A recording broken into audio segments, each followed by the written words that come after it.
Welcome to the 5-day Communication Acceleration Challenge. Over these next 5 days, I will give you 5 different things that will help you become more succinct, clearer, more memorable, and also be more creative and remember things easier. Today we're going to start with stories. Stories are the hook that you attach to your key fact. Stories are memorable, facts are dry, they're not memorable. So when you're doing a presentation, always have a personal story attached to each of your key points.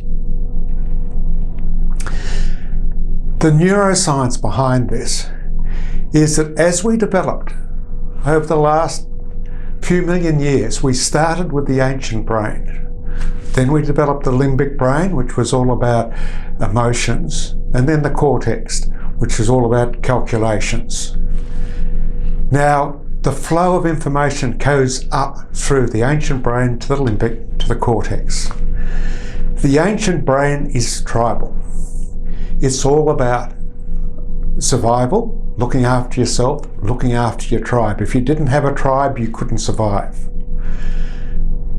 And also, it was a simple times back then. If things are too complicated, your ancient brain will kick it out. It doesn't want to know complicated stuff. It's all about, do I like this guy? Will he fit in with my tribe? Are we better off together? Now, this is in our DNA. So this is why you need to use personal stories.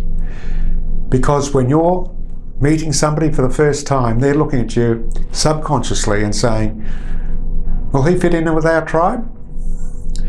This is where your gut feelings come from. When you say, I don't know what it is about David, but there's something about him I like.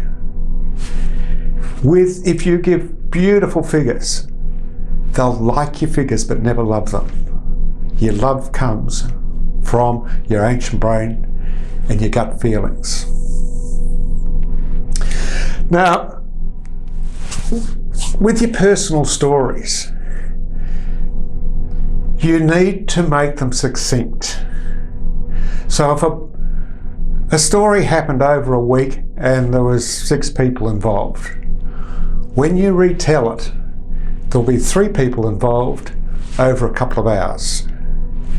You're looking for the emotional shift between the start and the finish, whether it's a 1-minute story or whether it's a 5-minute story.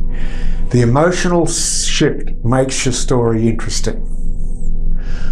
So when you start off with your story, you need to get the people to actually come inside your story. Don't stand there and narrate, tell them about it. This is what happened. Imagine yourself in your story and explaining what happened. Show your feelings before you open your mouth, because our feelings, our gestures are immediately picked up by the subconscious of the audience. And if you look at comedy, they'll always pull facial expressions or body expressions before they crack their joke, because that primes us up to get ready for it. So it's important you get the context.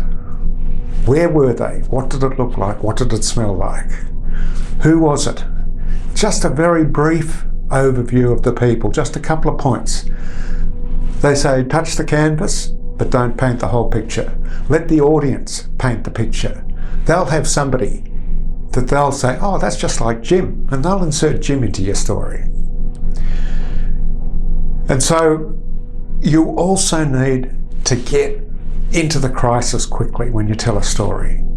If you look at CSI or any of the James Bond movies or even Little Red Riding Hood, as soon as that crisis comes in, the audience is locked onto it. What's going to happen? Then the crisis gets ramped up. In CSI, it might be the team walks onto the scene, there's dead bodies everywhere, the murderer's got away, he's committed another murder, they've got the wrong man. They'll keep on ramping it up, and the crisis is what keeps you involved. Now, a crisis doesn't have to be bad. It just needs to be something that changes your hero's way of being. Now, stories are really handy. If you're a business person, rather than telling somebody what you do, tell them a story about somebody you've helped, and put the focus on the person you helped and the touch points along the way where you came together and you just was his guide to get it to happen. Because at the end of the story, your audience will say, well, hell, that's my exact position. You've already sold yourself. You don't have to sell yourself. You don't have to do a hard sell at the end and say, I can do all this. They know it because of your story. And this is why stories are so important. And you think, well, I'm just an ordinary person. I don't have a heap of stories.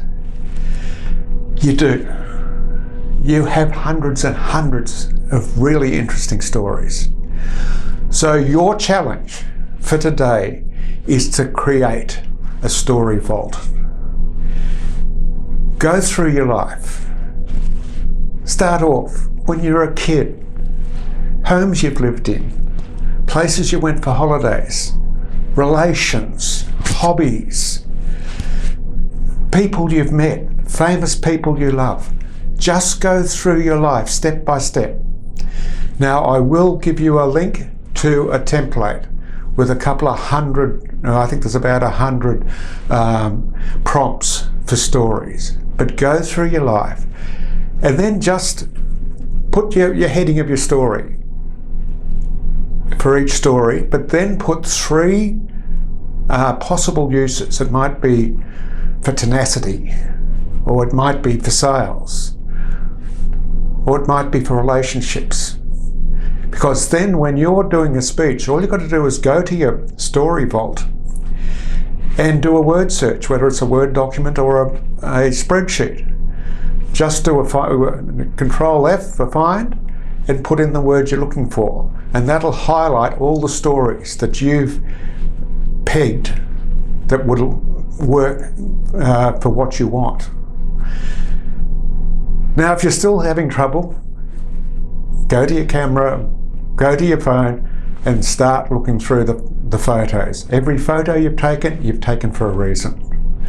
So really start putting those stories into your story vault as well. And what you will find is that when you're walking around today, tomorrow, you'll see things, you'll be aware of things. That's a good example, I could use that. Because your power comes from telling personal stories. So your challenge today is to start creating your story vault. If you've got a long drive, get your phone out, put the recorder on, and just start recording. I did an 8-hour trip down to Bowen, and in that 8 hours, I came up with over 250 stories. It was about 400, but there was a lot of duplications and things. So you can do it quite easily, and that is really important. If you want to get across to an audience, start working on your stories. See you tomorrow.